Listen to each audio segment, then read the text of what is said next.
ఓం అజ్ఞానం తిమిరాంధస్య జ్ఞానాంజనశలాకయా చక్షుర్మున్మిళితం येन తస్మై శ్రీగురవే నమః.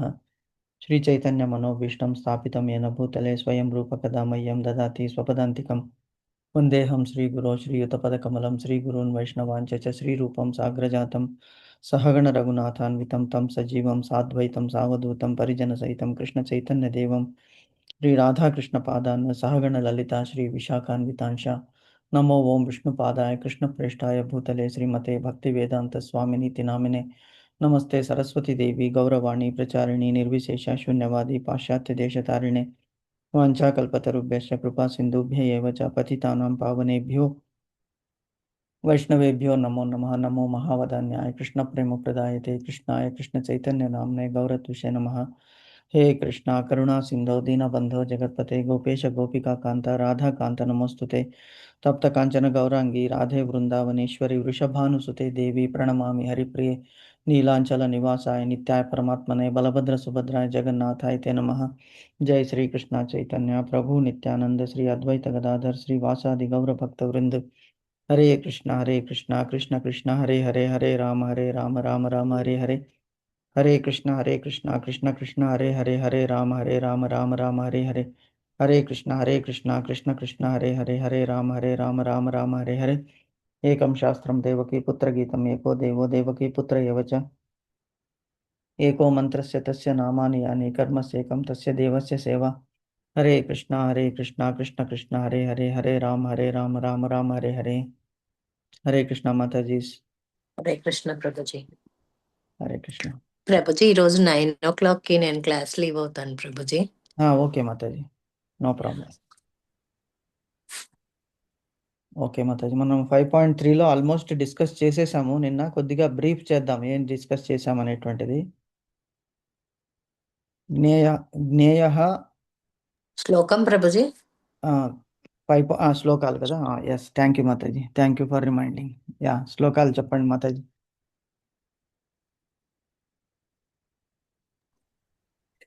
నేను చెప్తాను ప్రభుజీ. చెప్పండి మాతాజీ. ఏతాన్న హంతుమిచ్ఛామి జ్ఞతోపి మధుసూదన అపి త్రైలోక్య రాజ్యస్య హేతోః కిం ను మహీకృతే. హరే కృష్ణ ప్రభుజీ. Very nice. హరే కృష్ణ మాతాజీ. హరే కృష్ణ ప్రభుజీ. హరే కృష్ణ మాతాజీ, చెప్పండి మాతాజీ. ప్రభుజీ 32 నుంచి చెప్తాను ప్రభుజీ. చెప్పండి మాతాజీ. కిం నో రాచేన గోవింద కిం భోగైర్జీవితేన వా ఏషామర్తే కాంక్షితం నః రాజ్యం భోగాః సుఖాని చ తయిమేవ స్థితా యుద్ధే ప్రాణం తక్వా ధనాని చ ఆచారః పితరః పుత్రాస్తథైవ చ పితామహ మాతులాః శ్వశురాः పౌత్రాः శ్యాలాः సబంధినస్తథా ఏతాన్న హంతుమిచ్ఛామి నతోపి మధుసూదన అపి త్రైలోక్య రాజ్యస్య హేతోః కిం ను మహీకృతే నిహత్య ధార్తరాష్ట్రన్నః ప్రీతిః స్వజనార్దన. అంటే నా బుక్ లో 32-35 కలిపే ఉంది ప్రభుజీ, మీనింగ్ కూడా కలిపే ఉంది. సరే, ఓకే, నో ప్రాబ్లం మాతాజీ. ఓకే, నెక్స్ట్ అను మాతాజీ. ప్రభుజీ నేను బయట ఉన్నాను ప్రభుజీ. అవునా, సరే, okay. Okay okay, no problem. Venusri మాతాజీ. హరే కృష్ణ ప్రభుజీ. హరే కృష్ణ మాతాజీ.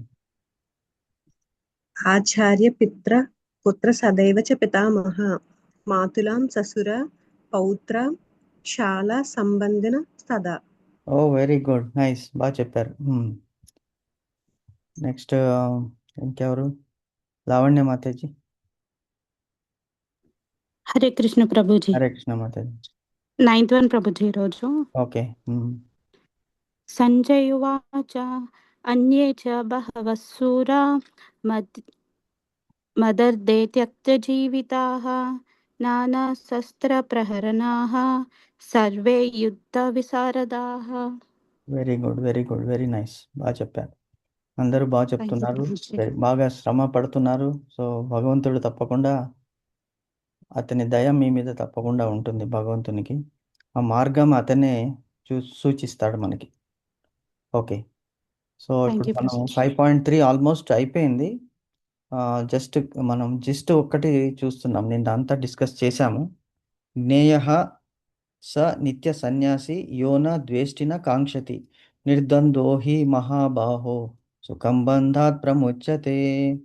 జ్ఞేయః స నిత్య సన్యాసి యో న ద్వేష్టి న కాంక్షతి నిర్ద్వంద్వో హి మహాబాహో సుఖం బంధాత్ ప్రముచ్యతే అనేటువంటి శ్లోకానికి నిన్న డిస్కస్ చేశాము. అంటే కర్మ సన్యాస యోగం గురించి చెప్తున్నాడు.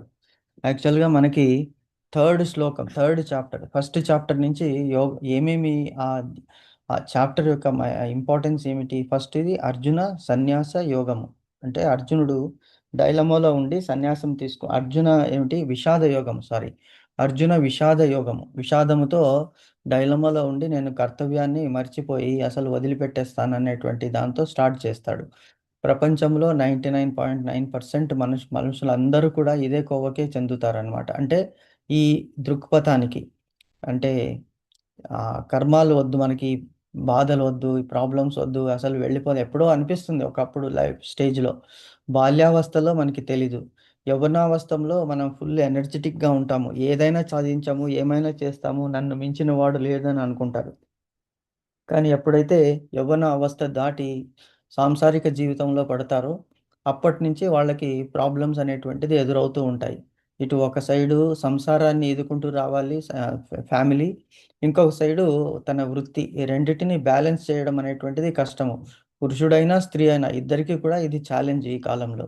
సో అలాంటప్పుడు ఏమిటి ఇచ్చి ఎందుకు అసలు నేను దేని గురించి చేస్తున్నాను ఇవన్నీ అనేటువంటి ఒక థాట్ వస్తుందన్నమాట. ఇప్పుడు డైలమాలో పడి better we leave this struggles అనేటువంటి ఒక దృక్పథానికి వస్తుంది ఎప్పుడైతే మనిషి ఆ స్టేజ్కి వస్తాడో. దాని తర్వాత ఆ గురువుని ఆశ్రయిస్తాడనమాట. ఏం చేయాలి ఇలాగా? గురువులు ఎవరైనా అవ్వచ్చు, ఫ్రెండ్స్ అయినా అవ్వచ్చు, పేరెంట్స్ అవ్వచ్చు, తర్వాత స్నేహితులు అవ్వచ్చు, అత్త మామలు కూడా అవ్వచ్చు. ఒక్కొక్కసారి తల్లిదండ్రులు చెప్పించినటువంటిది అత్త మామల నుంచి నేర్చుకుంటారు, or brothers in law, sisters in law, ఎవరైనా కూడా వీళ్ళు చెప్పవచ్చు అనమాట. గురువుని ఆశ్రయించినప్పుడు అదే సెకండ్ చాప్టర్లో సాంఖ్యయోగము. సాంఖ్యయోగం అంటే ఏమిటి? తత్వము, వాట్ ఈస్ ఫ్యాక్ట్. మనము ఇమాజినరీ వరల్డ్లో ఉన్నాము, సత్యాన్ని గ్రహించాలి అనేటువంటి దాన్ని గురువు చెప్తాడనమాట. గురువు చెప్పడం కానీ, ఫ్రెండ్ చెప్పడం కానీ, మనని అతను ఎవరు, మన శ్రేయస్సుని కోరేవాడు ఎప్పుడూ కూడా కఠినంగానే చెప్తాడు, ఉన్నది ఉన్నట్టు చెప్తాడు. ఉన్నది ఉన్నట్టుగా చెప్పడమే కరెక్ట్ పద్ధతి అన్నమాట. లేకపోతే షుగర్ కోటెడ్ లాగా మనం చెప్పేసి మన మంచితనాన్నే అవును కరెక్టే, నువ్వు చెప్పేదంతా కరెక్టే అని ఎప్పుడైతే చెప్తారో అతడు మనల్ని పెడద్రోవ పెట్టిస్తున్నాడు అనమాట. It is not correct. So అది సెకండ్ చాప్టర్లో భగవంతుడు చెప్పాడు. తత్వం అనేటువంటిది ఏమిటి అంటే ఆత్మ గురించి, దేహం గురించి చెప్పాడు. మూడవ చాప్టర్లో ఏం చేశాడంటే కర్మయోగం గురించి చెప్పాడు. కర్మయోగం అంటే ఏమిటి, కర్మలు అంటే ఏమిటి, కర్మ అకర్మ వికర్మ ఇవన్నీ కూడా చెప్తూ వస్తున్నాడు అర్జునుడికి. కర్మ అంటే శాస్త్రాలలో ఉద్దేశించినటువంటి కర్మలు అని చెప్పాడు. అంటే మన వర్ణాశ్రమ ధర్మాలకు అనుసరించి మనము కర్మ తప్పకుండా చేయాలి అని చెప్పాడు. ఫోర్త్ చాప్టర్లో ఏం చెప్పాడు? జ్ఞానయోగం గురించి చెప్పాడు. జ్ఞానయోగం అంటే తెలుసుకుని చేసేటువంటి కర్మ, తెలుసుకుని చెయ్యాలి. ఏమి తెలుసుకుని చెయ్యాలి? ఏ పనికి ఏది రిజల్ట్ వస్తుంది, ఆధ్యాత్మిక జగత్తులో ఏమి చేస్తే ఎలాగ బాగుపడతాము, ఎలాగ మనము మన డెస్టినేషన్ రీచ్ అవుతాం అనేటువంటి జ్ఞానముతో కూడినది. ఏ కర్మ అయినా కూడా we should know what we are doing, why we are doing, and what is the result. ఆ రిజల్ట్ అనేటువంటిది మనకి ఎలాగ వస్తుంది? ఫర్ ఎగ్జాంపుల్ మనం ఇప్పుడు ఆధ్యాత్మిక సాధన చేస్తున్నాము. ఆధ్యాత్మిక సాధనలో కృష్ణుడు అంటే ఎవరు? ఎందుకు మనం భగవద్గీత చదవాలి? ఎందుకు భాగవతం చదవాలి? దానివల్ల ఉద్దేశం ఏమిటి? ఏ ఉద్దేశము లేకుండా ఏ పని కూడా చేయకూడదు. ఆ చేసినటువంటి ఉద్దేశము దేనికి సహకరిస్తుంది అనేటువంటిది అంటే మనం తెలుసుకున్నాం. అప్పుడు చేసేటువంటి కర్మలన్నీ కూడా కర్మ చేయకుండా మనం ఉండలేము. కానీ కర్మ ఫలితాన్ని ఆశించితే ఆ కర్మ ఫలితం మనకి ఫేవరబుల్గా రావచ్చు, ఆర్ ఫేవరబుల్గా రాకపోవచ్చు. కాబట్టి మనము దుఃఖపడతాము కర్మ ఫలితాలు మనకి అనుకూలంగా రానప్పుడు. కాబట్టి కర్మ ఫలితాలని నాకు అందించేసేసే, నువ్వు కర్మ మట్టుకు చేయడంలో నీ విధి ఉన్నది అని చెప్పాడు భగవంతుడు 4th చాప్టర్లో. 5th చాప్టర్కి వచ్చేటప్పటికి కర్మ సన్యాస యోగం గురించి చెప్తున్నాడు. అంటే అర్జునుడు కన్ఫ్యూజ్ అయ్యాడు. మరి జ్ఞానం అన్నావు, కర్మ యోగం అన్నావు, మరి ఇప్పుడు మళ్ళీ ఇంకోటి చెప్తున్నావు, కర్మ సన్యాస యోగం అంటున్నావు కదా. 4th చాప్టర్లో అన్ని కొద్ది కొద్దిగా చెప్పాడు. జ్ఞానం గురించి చెప్పాడు, కర్మ గురించి చెప్పాడు, సన్యాసం గురించి చెప్పాడు. 5th చాప్టర్కి వచ్చేటప్పటికి కర్మ సన్యాస యోగం గురించి క్లారిఫై చేస్తున్నాడు శ్రీకృష్ణుడు. అర్జునుడు అడిగిన దానికి, కర్మ చేయమంటావా, జ్ఞానం తెలుసుకోమంటావా, ఏది చెయ్యాలి అంటే ఇప్పుడు భగవంతుడు ఈ శ్లోకంలో చెప్తున్నాడు, కర్మను చెయ్యాలి, జ్ఞానము కూడా ఉండాలి. కానీ జ్ఞానముతో చేసినటువంటి కర్మ చేసినప్పుడు అది సన్యాసి, అంటే ఫలితాన్ని ఆశించకుండా చేస్తే మటుకు నీకు శ్రేయస్కరం ఉంటుంది అని చెప్పాడు. సో అది ఈ థర్డ్ శ్లోకంలో చెప్పాడు. సో బ్రీఫ్గా మనం నిన్న చదువుకున్నాం, డిస్కషన్ చేసాం మనం కర్మ సన్యాసము. కర్మయోగం అంటే బ్రీఫ్గా మనకి ఏమై అర్థమైంది, నిర్దిష్ట ఫలితాలను మనం అంటే మన ఒక ఫలితం అనుకున్నాం అనుకోండి, ఒక రిజల్ట్, అది చేసేయడానికి ఆ కోరికలను తీర్చుకోవడానికి చేసేటువంటి కర్మ అంటే ఇప్పుడు వేదాల్లో కూడా చెప్పారు. ఏమిటి, పుత్రకామేష్టి యాగం చేస్తే పుత్రులు లభిస్తారు, ఆ జ్యోతిష్ఠ హోమం చేస్తే స్వర్గం లభిస్తుంది. అలాగే ఒక్కొక్క ఫలితానికి, ఒక్కొక్క కర్మకి, ఇప్పుడు వర్షం రావాలి, వర్షానికి ఫలాని మంత్రాలు పఠించాలి, ఫలాని యోగం చేయాలి, ఫలానా దేవతలని, ఇంద్రుని సంతృప్తిపరచాలి.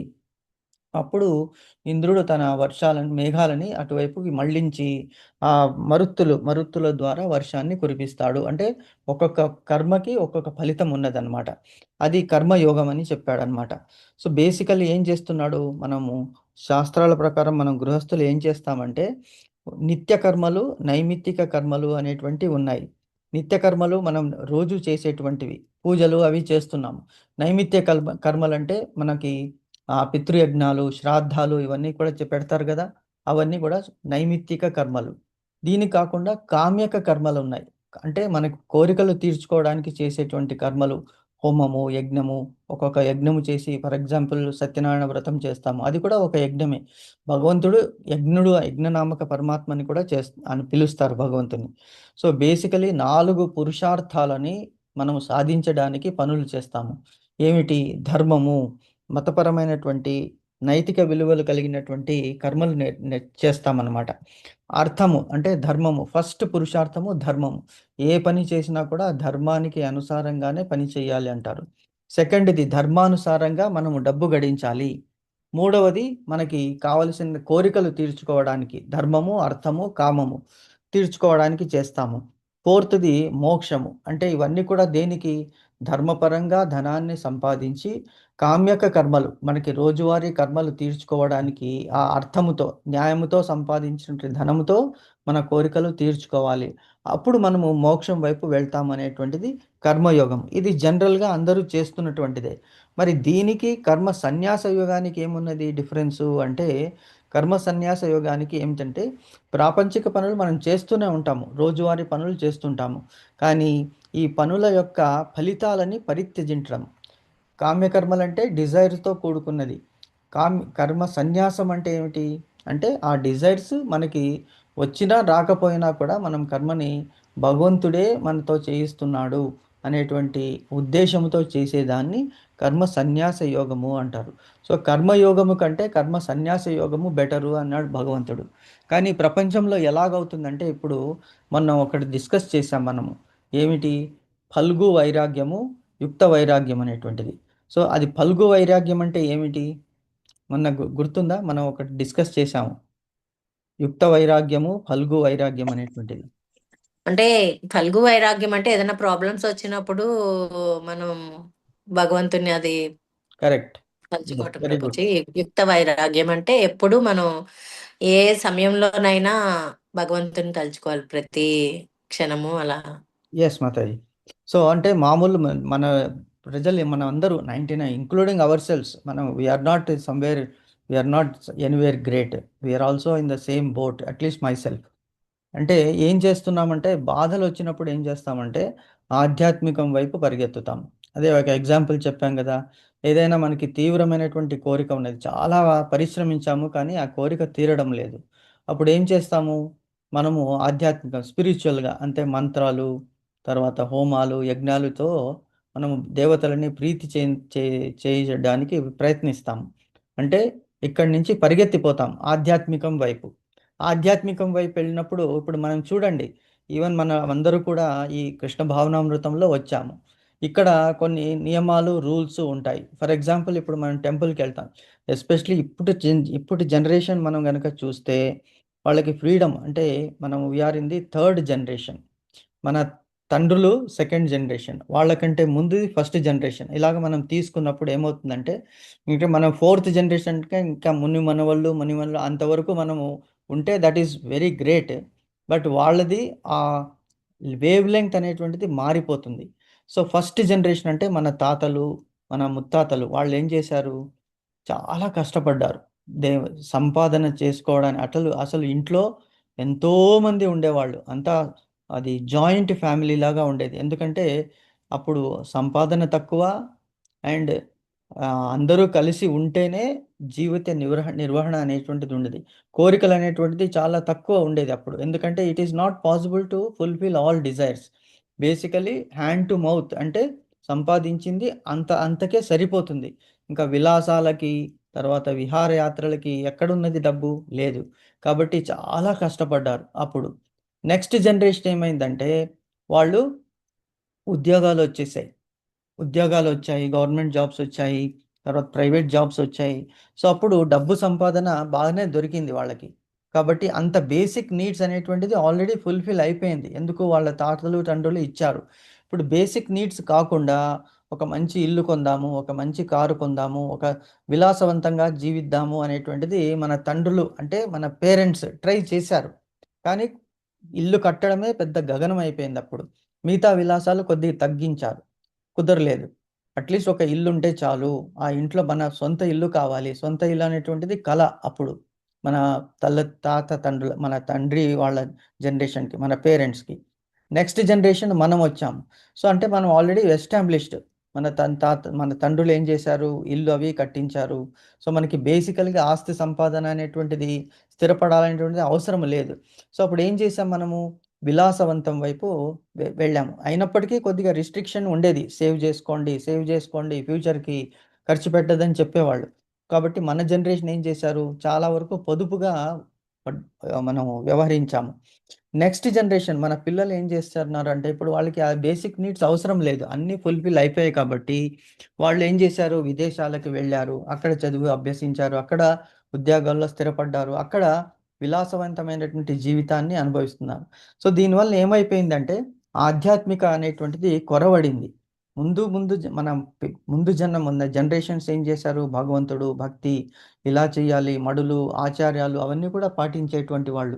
ఎందుకంటే భగవంతుడి మీద భక్తి ఉన్నది, భయము కూడా ఉన్నది. నెక్స్ట్ జనరేషన్కి ఏమైంది, విచ్చలవిడిగా ఇప్పుడు ఎలా పడితే అలాగా మనం చూస్తూనే ఉన్నాం. అంటే ఈ డిఫరెన్సెస్ ఎందుకు వచ్చినది అంటే ఇప్పుడు కష్టాలు వచ్చాయనుకోండి ఈ జనరేషన్కి, ఇప్పుడు ఏం చేస్తారు వాళ్ళు, ఆ ఆధ్యాత్మికం వైపు పరిగెత్తుతారు. ఒక గురువునో, ఒక ఆచార్యునో, ఎవరినో చూస్తారు. అంటే ఓహో శాస్త్రాల్లో ఇలా చెప్పారా, ఇలా చేస్తే ఇలా ఫలితం వస్తుందా అని. అంటే ఏమవుతుంది, ఇటు నుంచి నుంచి ఇటు మనం తిరుగుతున్నాడు. కానీ మానవుడు, అతనికి అసలు శ్రేయస్కరమైనటువంటిది ఏమిటి అని తెలియట్లేదు. సో ఫల్గు వైరాగ్యం అంటే తాత్కాలిక ప్రయాణము ఎక్కడికి, ఆధ్యాత్మికం వైపు. యుక్త వైరాగ్యం అంటే always in the mercy of Krishna, సర్వస్య శరణాగతి అనేటువంటిది మనకు తెలుస్తుంది. సో భగవంతుడు చెప్తున్నాడు, ఫల్గు వైరాగ్యము కంటే యుక్త వైరాగ్యము బెటర్. ఎందుకంటే that is the one that will help you to cross this world of miseries అని చెప్పాడనమాట. సో అది మనకి కర్మయోగము డిజైర్స్తో కూడినటువంటి పని, కర్మ సన్యాస యోగము డిజైర్స్ లేకుండా చేసేటువంటి పని. మరి ఈ రెండిట్లో ఏది బెటరు అని అర్జునుడు అడిగాడు. సో కర్మ సన్యాస యోగం వైపు నువ్వు వస్తే, అది చేయగలిగితే you should be able to do that.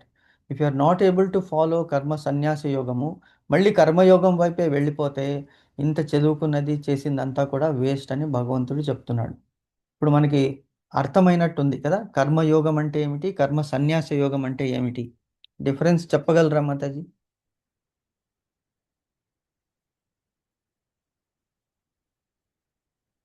అంటే కర్మ సన్యాస యోగం అంటే ప్రతిఫలాన్ని ఆశించకుండా భగవంతునికే అన్ని అర్పించి చేయటం Prabhuji. Correct, very good. Yeah. కర్మ కర్మ అంటే కర్మ మనం మామూలుగా చేసే కర్మలతో పనులు అంటే చేసేటువంటిది.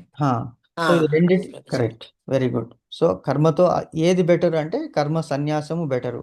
ఒకవేళ కర్మ సన్యాసం చేయడానికి కుదరలేదంటే అట్లీస్ట్ కర్మయోగం చేయి, పర్లేదు. నువ్వు ఫలితాలను ఆశించి చేస్తున్నప్పటికీ కూడా అట్లీస్ట్ కర్మ అంటూ చెయ్యి, అంతేకాని కర్మ చేయకుండా ఉండవద్దు. సో డిఫరెన్స్ తెలిసింది అనుకుంటాను. కర్మ సన్యాస యోగం చేసేటువంటి వాళ్ళు చాలా కఠిన పరిశ్రమను ఎదుర్కోవాలి. అది చేస్తే వాళ్ళకి మోక్షం అనేటువంటిది లభిస్తుంది.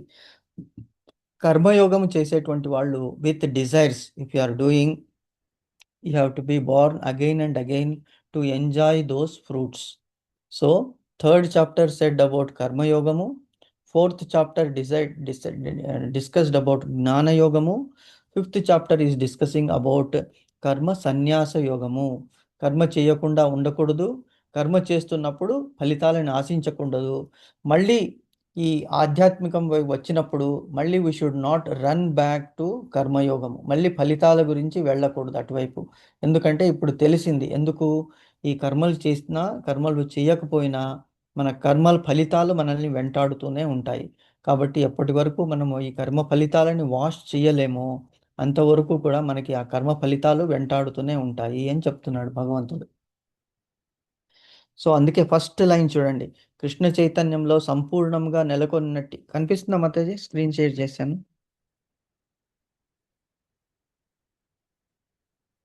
కనిపిస్తుంది Prabhuji. Okay madam. Okay. Krishna చైతన్యంలో సంపూర్ణంగా నెలకొనినట్టి వ్యక్తి నిత్య సన్యాసి అగును. అంటే whenever you are doing your duty without expecting any results, he becomes the real ఏమంటారు దాన్ని, సన్యాసి అంటే one who doesn't expect any results from the deeds that he is doing. So కర్మ ఫలితాలను, అందుకే మనకి సుఖం వచ్చినా, అందుకే ద్వంద్వం అన్నాడు. ద్వంద్వాలు, సుఖం వచ్చినా దుఃఖం వచ్చినా కష్టం వచ్చినా నష్టం వచ్చినా కూడా ఈక్వానిమిటీ ఆఫ్ మైండ్, బ్యాలెన్స్డ్ మైండ్తో మనము దాన్ని దాటాలి. ఎందుకంటే ఇది టెంపరీనే, కష్టం వచ్చినా టెంపరీనే, సుఖం వచ్చినా టెంపరీనే. కాబట్టి దీని గురించి పెద్దగా బాధపడవద్దు. నిత్యంగా భగవంతుని సేవిస్తూ నీ కర్మలను చేసుకుంటూ వెళ్ళిపోవడమే నీ కర్తవ్యం అని చెప్పాడు. నిన్న మీరు ఒక క్వశ్చన్ అడిగారు, శ్రీకృష్ణునితో ఐక్యము చెందుట అను భావన ఎన్నడూనూ సరికాదు. దేనికి? అంశ అనేది ఎన్నడూనూ సంపూర్ణముతో సమానము కాలేనందున జీవుడు శ్రీకృష్ణునితో ఐక్యం చెందుట అన్న భావన ఎన్నడూనూ సరికాదు. This is, if you realize this, ఇది ఫస్ట్ స్టాండర్డ్ నుంచి మనం తెలుసుకోవాలి. మనకి ఇప్పుడు గ్రాడ్యుయేషను ఆర్ పోస్ట్ గ్రాడ్యుయేషన్ దగ్గర ఉన్నాం మనము. పోస్ట్ గ్రాడ్యుయేషన్ లెవెల్కి వచ్చినప్పుడు అది నేర్చుకోవడం అంటే, అలవర్చుకోవడం అంటే చాలా కష్టం. ఎందుకు? నేనే చేయగలను, నేనే చేస్తున్నాను అనేటువంటి భావన మనకున్నది. ఎందుకంటే ఈ దేహాన్నే నేను అని అనుకున్నాను ఇన్నాళ్ళు. కానీ ఇప్పుడు దేహం అనేది నేను కాదు, ఇందులో ఉన్నటువంటి ఆత్మ. ఈ ఆత్మ is very very very very small as compared to పరమాత్మ. So what it can do? It can do very little unless పరమాత్మ డిజైర్స్ టు. ఈశ్వరో పరమో కృష్ణ సచ్చిదానంద విగ్రహ అనాదిరాదిర్ గోవింద సర్వకారణ కారణం. అండర్లైన్ చేసుకోవాలి, సర్వకారణ కారణం, అది లాస్ట్. అంటే అన్నీ అతనే చేయిస్తున్నాడు అని. ఇక్కడ మనకు ఒక క్వశ్చన్ రావచ్చు, ఏమిటంటే అన్నీ అతనే చేస్తున్నప్పుడు మరి అన్నీ మంచి చేయించవచ్చు కదా, మనతో ఎందుకు చెడు చేయిస్తున్నాడు భగవంతుడు అనే క్వశ్చన్ రావచ్చు కదా, అడగొచ్చు కదా అందరూ. అంటే ఇక్కడ మనం కర్మ ఫలాలు అనుభవించటం అనే దాని గురించి కూడా ఎగ్జాక్ట్లీ, మాట్లాడుతున్నాం కదా ప్రభుజీ. మనం చేసుకున్నాం. అవును, కర్మఫలాలు ఎందుకు మనకి భగవంతుడు వదిలిపెట్టాడు? ఇప్పుడు చిన్నపిల్లలని మనము చేయి పట్టుకుని నడిపిస్తున్నాం, భగవంతుడు అలాగే నడిపించాడు. అంటే ఎలా నడిపించాడు? తన శాస్త్రాలలో, తన గ్రంథాలలో, వేదాలలో చెప్పాడు, ఇలా చేస్తే నీకు ఇది దొరుకుతుంది. కానీ మనం ఏం చేశాము? చేయి వదిలించుకుని రోడ్డు మీదకి వెళ్ళిపోతాము, నా ఇష్టంగా నేను ప్రవర్తిస్తున్నానని. పిల్లలు, ఎస్పెషలీ చిన్నపిల్లల నుంచి మనం చూస్తున్నాము ఇండిపెండెంట్ స్వభావం. అంటే ఆత్మకి అది సహజం అన్నమాట. ఎందుకంటే నేను కూడా అన్నీ చేసుకోగలను. సో అది అలాగా మనం ఎప్పుడైతే భగవంతుని నీడ నుంచి బయటికి పడ్డామో అప్పుడు మాయాదేవి చేతిలో పడిపోయామన్నమాట. కాబట్టి భగవంతుడు అంటాడు, ఓకే నీ ఇష్టము వదిలే. ఇప్పుడు తల్లిదండ్రులు కూడా ఎంతవరకు కంట్రోల్ చేయగలరు పిల్లల్ని? వాళ్ళకి చెప్తారు, ఇలాగైతే ఇలాగా. అంటే మీ జీవితంలో మీరు అనుభవించింది వేరే, ఇప్పటి పరిస్థితులు వేరే. కరెక్టే, situations may be different, but experiences will be similar. But it may be a different story. Colouring ఉండొచ్చు, ఇంతకుముందు బ్లాక్ అండ్ వైట్ సినిమా ఉండొచ్చు, ఇప్పుడు ఈస్ట్ వన్ కలర్ సినిమా ఉండొచ్చు, బట్ కష్టాలు అనేటువంటిది సేమ్. భగవంతుడు అదే చెప్తాడు, శాస్త్రాల ప్రకారం నువ్వు పాటిస్తే నీకు కష్టం వచ్చినా నన్ను శరణు వేడతావు కాబట్టి నీకు ఆ కష్టాల నుంచి నేను దూరం చేసేటువంటి శక్తి నాకున్నది. అంటే భగవంతుడు అంటాడు, నీకు విధి రాత రాశాడు, కానీ ఆ విధి రాతని మార్చేటువంటి శక్తి. ఎందుకంటే విధి అంటే ఎవరు? బ్రహ్మ. బ్రహ్మ కంటే గొప్పవాడు ఎవరు? శ్రీకృష్ణుడు. సో బ్రహ్మ రాతని దేవుడు కూడా మార్చలేడనేటువంటి సామెత ఉన్నది, కానీ అది ఎంతవరకు సహజం అనేటువంటిది భగవంతుడు చెప్తున్నాడు. It is not correct, because I can do anything, కర్తం అకర్తం అన్యథా కర్తం. మనం ఒక్కొక్కసారి అనుకుంటాం, అబ్బా ఎలా బయటపడతామయ్యా ఈ కష్టాల నుంచి అంటే, మనకి ఇమాజిన్ కూడా చేయలేము, అంత సులువుగా దాటేస్తాం. ఎందుకు? భగవంతుని శరణు వేడాము. అన్యథా శరణం నాస్తి త్వమేవ శరణం మమ తస్మాత్ కారుణ్య భావేన రక్ష రక్షో జనార్దన అనేటువంటి ప్రార్థన చేస్తున్నాం. కాబట్టి భగవంతుడు కనికరించి, ఎలాగైతే పిల్లలు చేయి వదిలించుకుని వెళ్ళినా కూడా మన వెంటనే వాళ్ళ వెంటనే ఉంటాము. సడన్గా ఏదైనా వెహికల్ వచ్చిందనుకోండి, పక్కనే ఉంటాం కాబట్టి పక్కని లాగేస్తాం. సో అలాగ భగవంతుడు మనకి ప్రొటెక్షన్ ఇస్తూ ఉంటాడు. అది ఇక్కడ తెలుసుకోవాలి. అంటే ఆత్మ ఎంత స్వతంత్రించినా కూడా భగవంతుని పరమాత్మనితో సమానము కాలేదు. పిల్లలు పెద్దవాళ్ళతో ఎప్పటికీ కూడా సమానము కాలేరు. శిష్యుడు ఎప్పుడూ కూడా గురువుని మించలేడు. ఎందుకంటే గురువు దగ్గర ఉన్నటువంటి ఆ విద్య ఎంతవరకు ట్రాన్స్ఫర్ చేస్తాడు? గురువుకి మ్యాక్సిమం చేయొచ్చు, కానీ గురువు దగ్గర ఆ పాఠవము నైపుణ్యం అనేటువంటిది సహజంగానే ఉంటుంది. అది మనం తెలుసుకోవాలి. అంశ అనేది ఎన్నడూను సంపూర్ణముతో సమానము కాలేనందున జీవుడు శ్రీకృష్ణునితో ఐక్యము చెందుట అను భావన ఎన్నడూను సరికాదు. ఇది ఎందుకు చెప్తున్నాడు?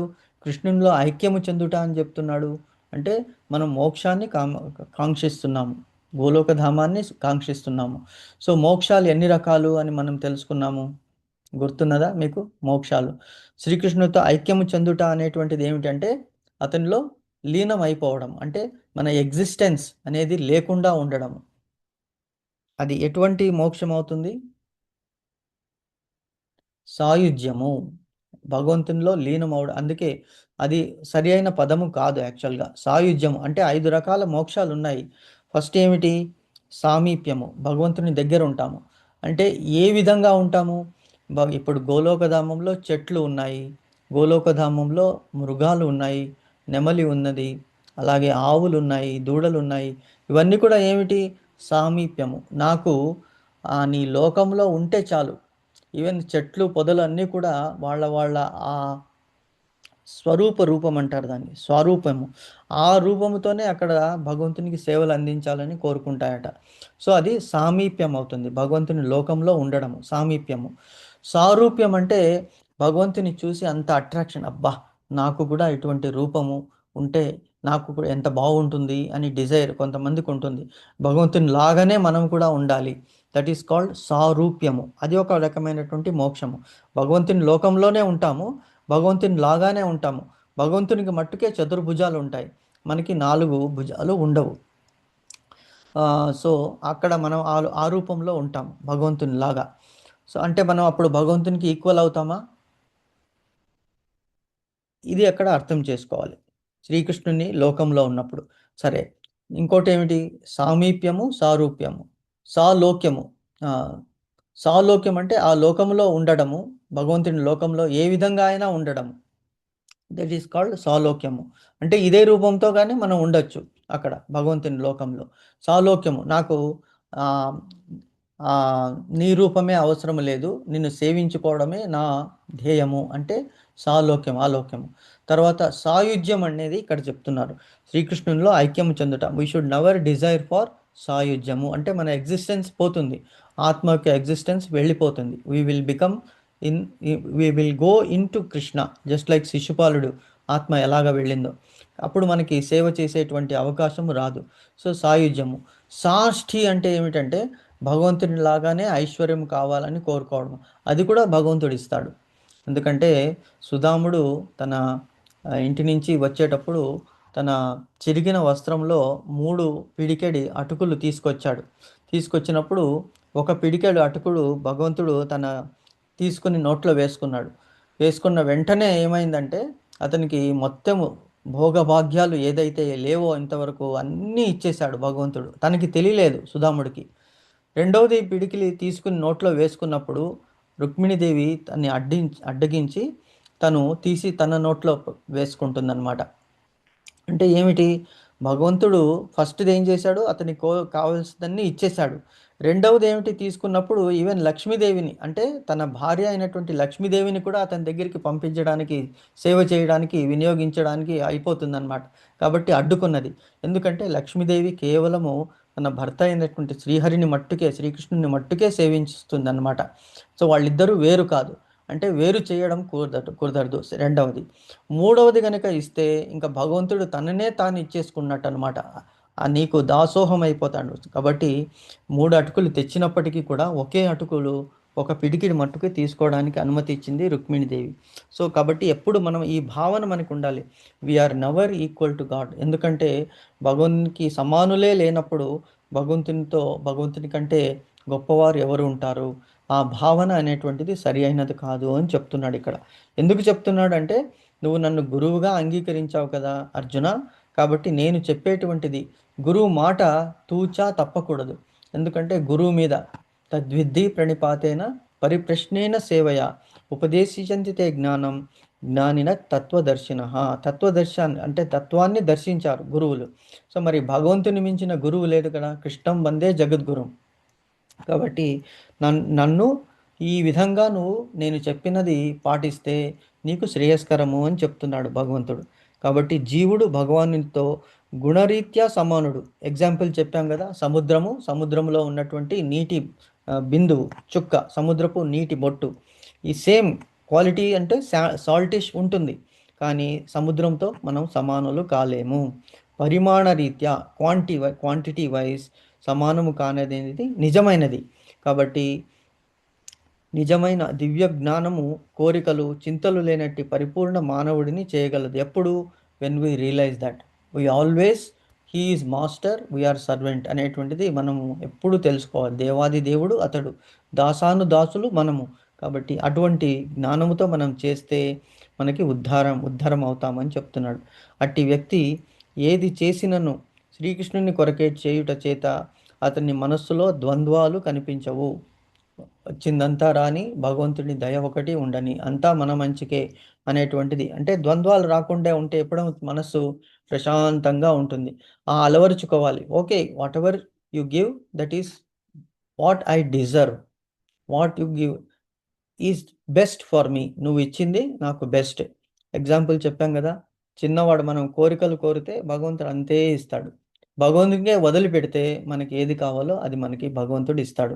కాబట్టి చెడు అయినా మంచి అయినా దుఃఖమైనా సుఖమైనా ఏదైనా కూడా నీవే ఆధారమని భగవంతుని శరణు వేడాలి అని చెప్తున్నాడు ఇక్కడ భగవంతుడు. కాబట్టి అట్లు ద్వంద్వాతీతుడైన ఈ భౌతిక జగత్తులోనే అతడు ముక్తుడై ఉంటాడు. చూడండి, ముక్తుడై ఉంటాడు అంటే ఏమిటి? దేనికి అసలు చెల్లించడనమాట. ఏది వచ్చినా కూడా take it. It is his ప్రసాదం, భగవంతుని ప్రసాదం లాగా స్వీకరించేటప్పుడు మనస్సు అసలు చెల్లించకుండా, ఎట్లయితే ఒక దీపాన్ని మనం వెలిగించినప్పుడు అది గాలి లేని ప్రదేశంలో, అందుకే మనం ఒక్కొక్కసారి దీపం మీద ఒక గ్లాస్ బోర్డులు ఇస్తాం. గ్లాస్ అంటే దాన్ని పైన మట్టుకు చిన్న ఓపెనింగ్స్ ఉంటుంది, బట్ గాలి దాన్ని డిస్టర్బ్ చేయదు. గాలి అనేటువంటిది మనకి లోకంలో వచ్చేటువంటి విపరీతమైనటువంటి అదేమిటి ఈతి బాధలు, ఆ బాధల నుంచి కాపాడుకోవాలంటే ఈ షెల్టర్ అంటే కృష్ణుని యొక్క శరణు, అదేమిటి? గ్లాస్. సో ఆ గాలి లానటువంటి దీపాన్ని మనస్సుతో పోల్చారు.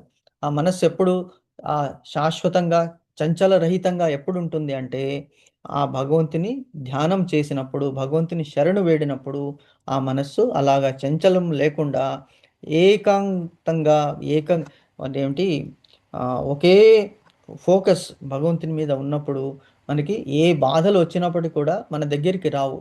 అందుకే అదేమిటంటారు, అసంప్రజ్ఞాత స్థితి. మునులు ఋషులు తపస్సు చేసేటప్పుడు వనాల్లో ఉండేవాళ్ళు. వాళ్ళు భగవంతుని రూపము లోపంలో ధ్యానిస్తున్నారు కాబట్టి ఏముంది బయట. ఈవెన్ ధ్రువ చక్రవర్తి కూడా తపస్సు చేసేటప్పుడు పులులు వచ్చాయి, సింహాలు వచ్చాయి, తర్వాత తోడేళ్ళు వచ్చాయి, నక్కలు, తర్వాత ఏమిటి అవి ఎలుగుబంట్లు, ఏనుగులు అన్నీ వచ్చి అతని దగ్గరికి రాగానే దూరంగానే, ఎందుకంటే అతని చుట్టూ భగవంతుని ధ్యానముతో ఏమైందంటే ఒక విపరీతమైనటువంటి ఆరా అంటారు, వెలుగు. మనం చూస్తాం కదా భగవంతునికి భగవంతుని తల వెనుక ఒక చక్రములాగా వెలుతురు ఉంటుంది. సూర్యునికి ఎలాగైతే వెలుతురు ఉంటుందో అలాగా భగవంతుని ధ్యానంలో మన చుట్టూ కూడా అటువంటి పాజిటివ్ ఎనర్జీ వస్తుందన్నమాట. ఎప్పుడైతే ఆ పాజిటివ్ ఎనర్జీ వస్తుందో ఈ దుష్ట శక్తులు అసలు దరికే చేరవన్నమాట. దుష్ట శక్తులే దరికి చేరినప్పుడు దుష్ట గ్రహాలు కానీ కష్టాలు కానీ మనల్ని దరి చేరవు అనేటువంటిది ఈ శ్లోకంలో భగవంతుని ద్వారా మనము అర్జునికి చెప్పినటువంటి ఉపదేశాన్ని అర్థం చేసుకుంటున్నాం అన్నమాట.